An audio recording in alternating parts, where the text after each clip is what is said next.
I mean, wow, is really happening. You said 2016 would be all hell break loose. You wrote that 10 years ago. But you said that would be the beginning of the end of their system. Do you still stand by that? Because, I mean, I certainly hope you're right. It's the beginning of the end. You've been proven right in your predictions. I just hope your latter predictions are right as well, David Icke. Well, Alex, you'll have to forgive me. First of all, I'm not feeling too good because I'm suffering from oppositional defiant disorder. Apparently, it's catching. And we are facing, I would suggest, 3 years that will decide which way this goes. I think 2016, 2017, and 2018 are going to be pivotal years in deciding where this world goes. Because if we allow the system to go on, the agenda to go on unchecked, then by the end of 2018, 2019, we're going to be looking at something that's going to be very difficult to turn around. But if we start to awaken, and the great news, Alex, is that in greater and greater numbers, people are beginning to reassess the world and reassess themselves and reassess life. And what's giving me tremendous encouragement is where these people are coming from. They're coming from within the system now. That's my personal experience anyway. They're people who would never have questioned anything before.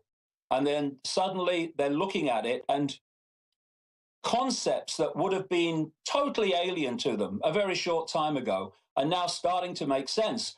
And, you know, I said many years ago, there's going to come a time when this agenda is going to have to break the surface. For people would not believe how long this has been going on. This is not a modern thing. This has been going on generation after generation after generation, as the ground has been prepared for this global fascist Orwellian state.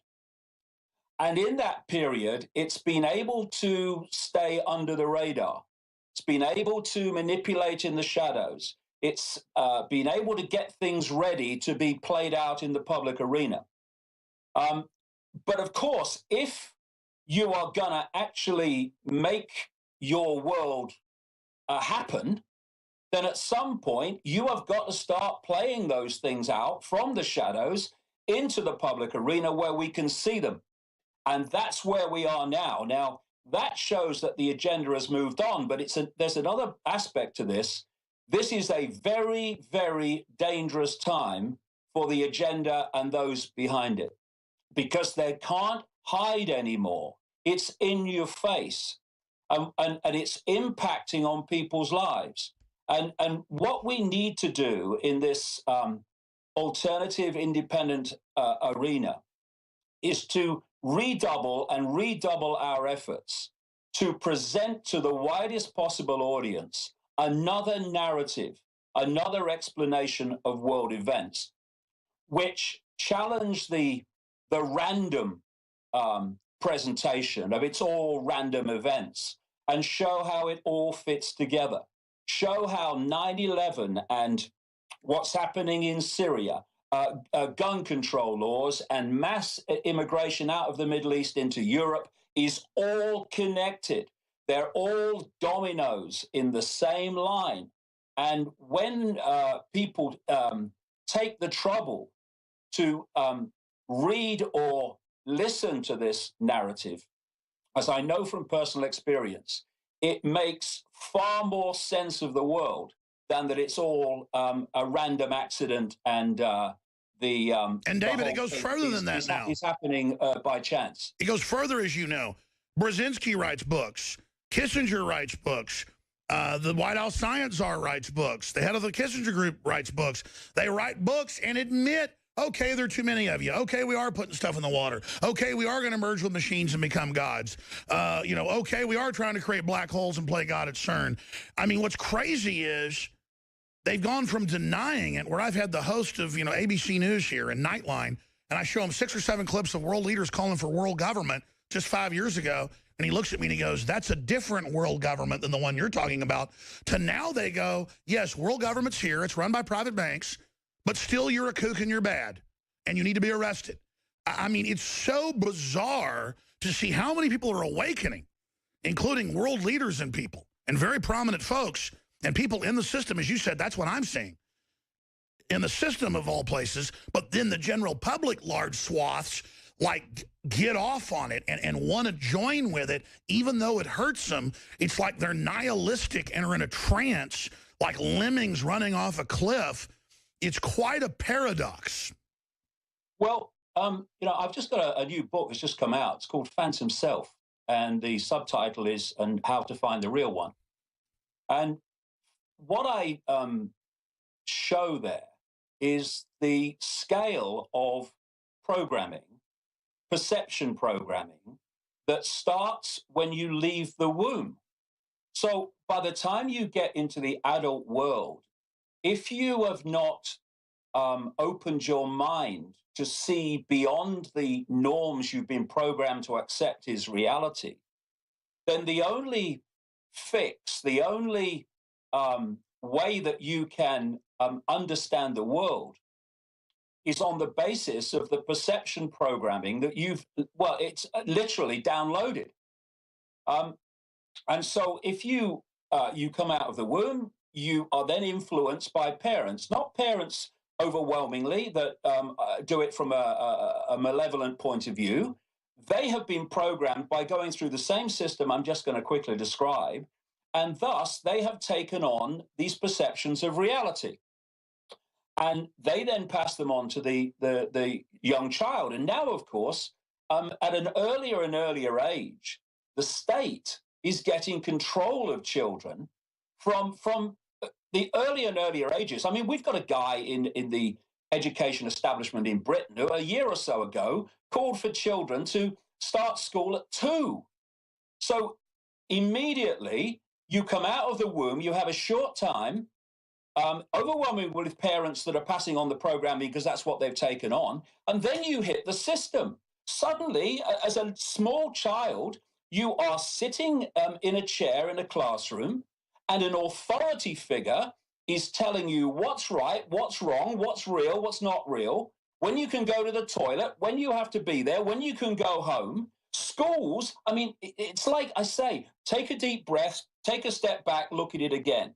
Schools are prisons for children, but they're worse than that. They are programming centers and prisons for children. And if you go further back and look at it, at least before, you might have different teachers, different ideas in school, but the new systems are dumbing them down. Physically, the IQ's going down, not just the education. They're openly scrambling the education, 2 + 2 = 5, to literally fry their brains. And it's not even different teachers now. It's globally UNESCO-approved UN curricula under treaty worldwide in over 90% of the schools on the planet, literally teaching them how to be mental midget, conformist morons who were never conscious and will accept whatever the new contradictory download is.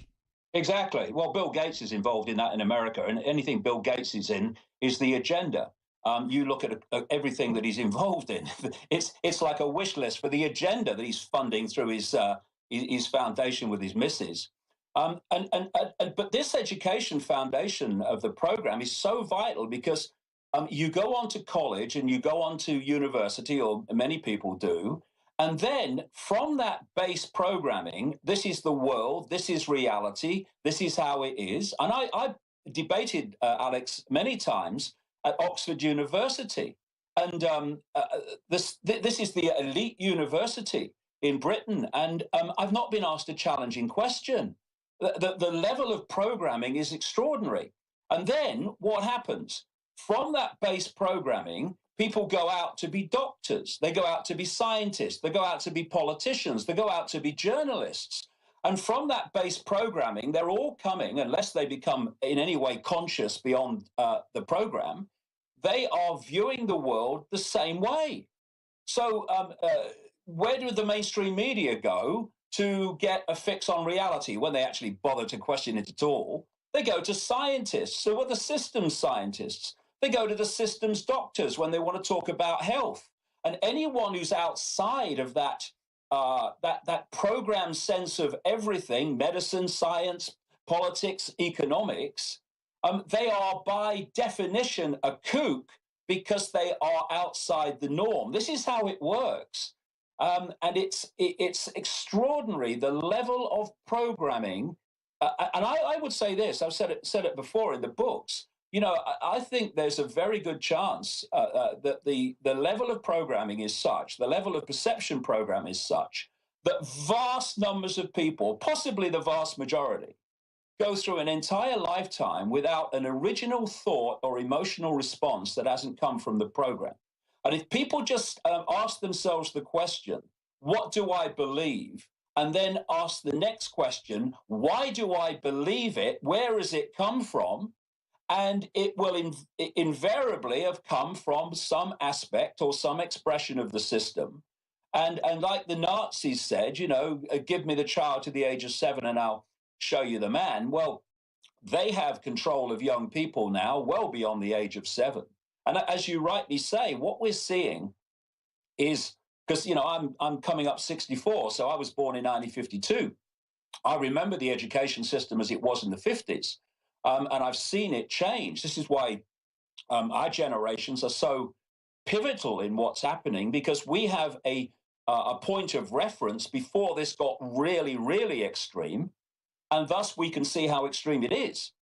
And what's happening with the education system is and again, because of what I said earlier. Oh, you can see where it's going. Oh, you can't be a cowboy or a native at Halloween. Let's just ban Halloween altogether, or ban paper bags, they're hateful, or ban the name boy or girl, or ban Lynch Hall because it's scary. And we all look at that and say, that's crazy. It's not. They're getting rid of all the words, just like George Orwell warned was the plan, to where we can't even communicate with these people, and they're going to grow up in a system where they have no bearing or no idea or even any sense. I mean, they could tell young people that women never had babies, say vaginally, and I think they would believe that cesarean section was the way babies were born, or that women never breastfed. I mean, in the world they're bringing in, they're basically looking at women like they're crazy now if they don't want to have a cesarean up front, or if they want to breastfeed, they act like it's weird. I mean, everything normal, everything natural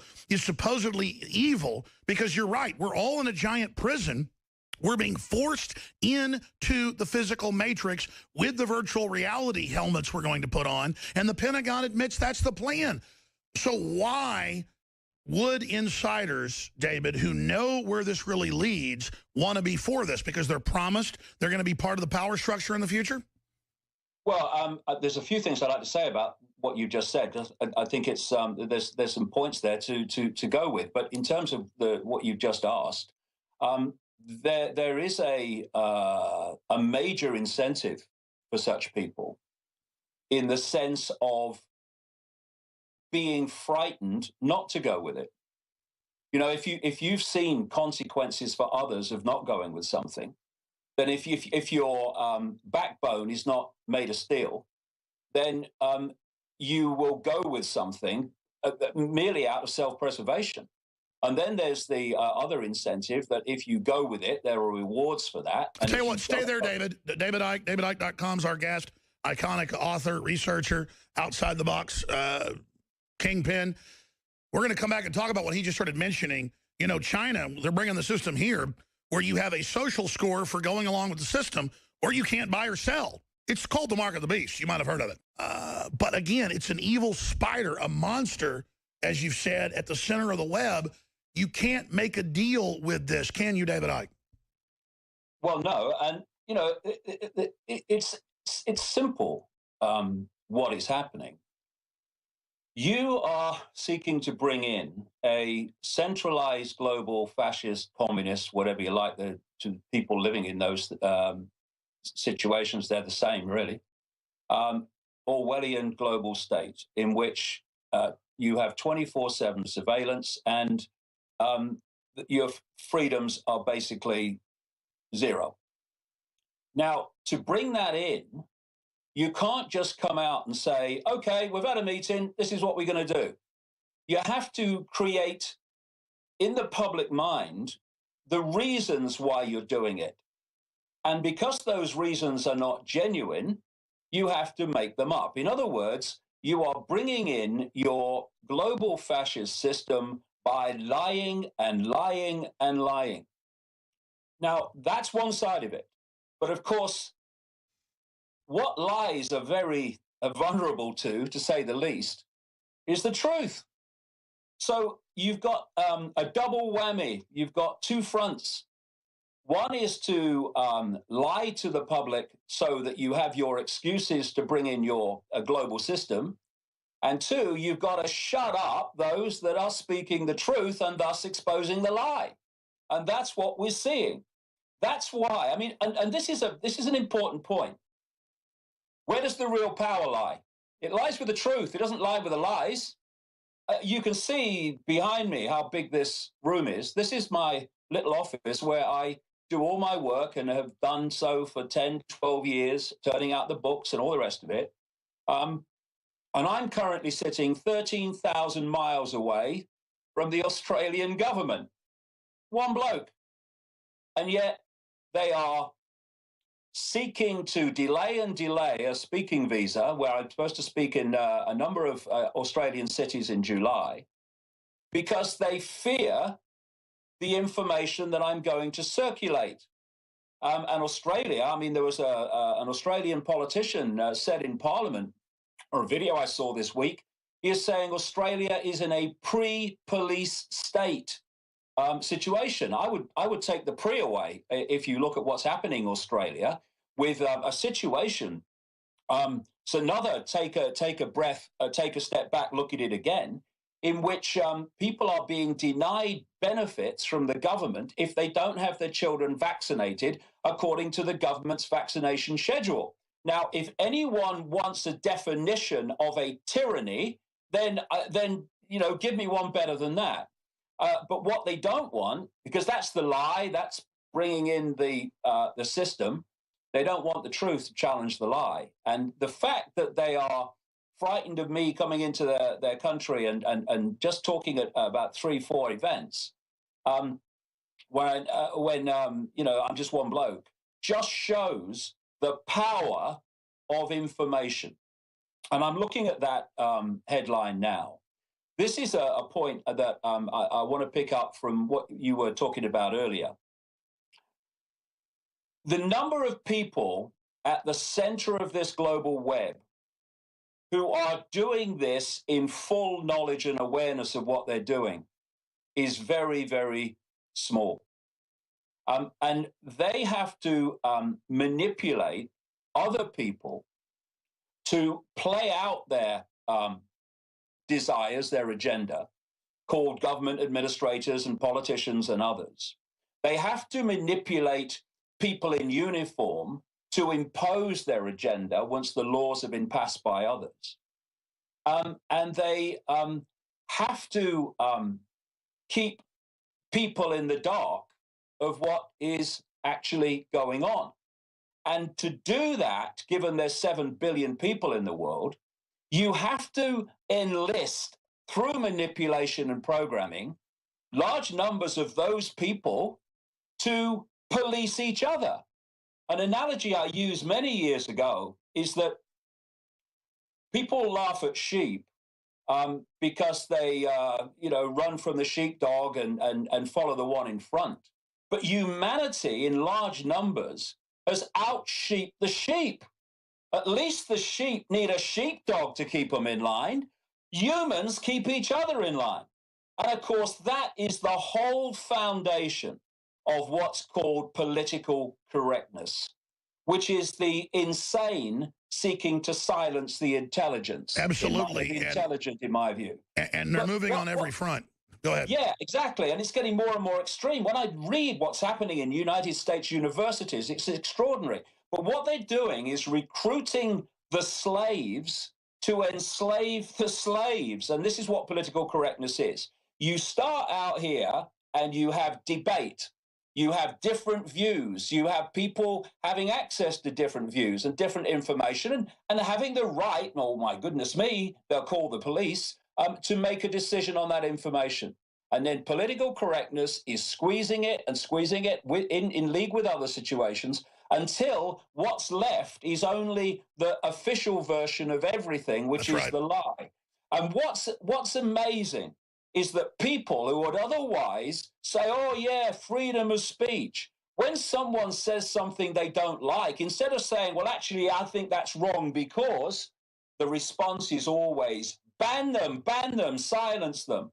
And anyone who says that, and there's many on the left who say that, of course, all the time, don't tell me you are in favor of a free society. Don't tell me you believe in freedom, because you are a key part of the tyranny. Without people like you, the few in the background who are running the tyranny couldn't play the tyranny out. Wake up before you, in the end, become a victim of the tyranny, and so do your children and grandchildren. Well, David, that's absolutely right. And again, places like MSNBC and Salon now openly say, arrest Alex Jones, shut him up. They go, it's great that the IRS is harassing the Tea Party and Christian groups and veterans groups and auditing them. They're evil racists. They deserve to be shut down. They're not racist, but even if they were, they're on TV saying, let's persecute people, when they would have crucified Richard Nixon for doing 1/1000th of it. They're so totalitarian, but they call themselves liberal. And that's what I'm saying. We saw great tyranny move forward under the Republicans and Bush, but now under Obama, even liberal constitutional lawyers like Jonathan Turley say it's about triple what Bush did because he can get away with so much more. And again, we knew there was a clash of civilizations. You spoke about PNAC day one. I spoke about it even before 9/11, the clash of civilizations. But it doesn't mean it isn't real once they start it. And they're bringing in radical Wahhabist Sunnis backed by Saudi Arabia, who they allow to colonize the Middle East and Africa. They're now colonizing here. And we're told by the left now, in fact, a German mayor in the Green Party, after 35 women were raped in public, it translates in German to, they shouldn't dress like that, and it's their fault they got raped. And this is a big feminist liberal. So now feminists say Western men, where women were empowered, the best place in the world historically for women, that's bad. But radical Islam, sexual mutilation, Wahhabist cult garbage is allied with sickening, weird feminists who are now basically saying women of Germany are like hors d'oeuvres on the table for all these military-age men pouring in with fake passports. They're letting planes come into the U.S. No one is checked. That's CBS News, New York Daily News. I mean, even leftist publications are reporting that they don't even check the ID. But when I fly back into the U.S., they pull me in a room and interrogate me and tear through everything I've got for political reasons. I mean, it's so clear. Well, it might be a good point to get into this whole situation with migration into Europe, and also get back to this perception that I'm presenting of the program. You see, people's beliefs in a world of programming are usually programs. Many years ago now, back in the 1990s, I was in the old city of Jerusalem, next to the big mosque, and I was watching some Muslim kids play football. And the old city of Jerusalem is a very small area, but it's broken up into 4 quarters. There's a Christian quarter, a Muslim quarter, a Jewish quarter, and an Armenian quarter. And I was looking around at these different people, and it occurred to me, the truth, that each of them in this small area called the Old City of Jerusalem had been born into one of these quarters.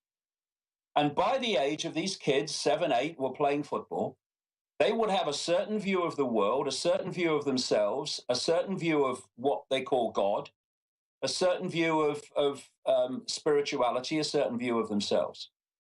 Had those same kids been born in the Christian quarter or the Jewish quarter, they would at the same age have downloaded a different program and thus would have had a different view of all the things that I've just listed.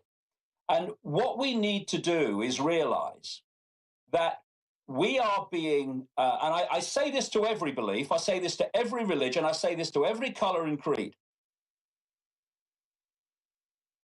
If you put your belief first, and the need for your belief to prevail first, then you are setting yourself up and your children up to be played off against other beliefs that put their beliefs first and think their beliefs must prevail first. And you are played against each other in a massive divide and rule. And if we look at what's happening in Europe, see, things are never black and white. They're always shades of grey.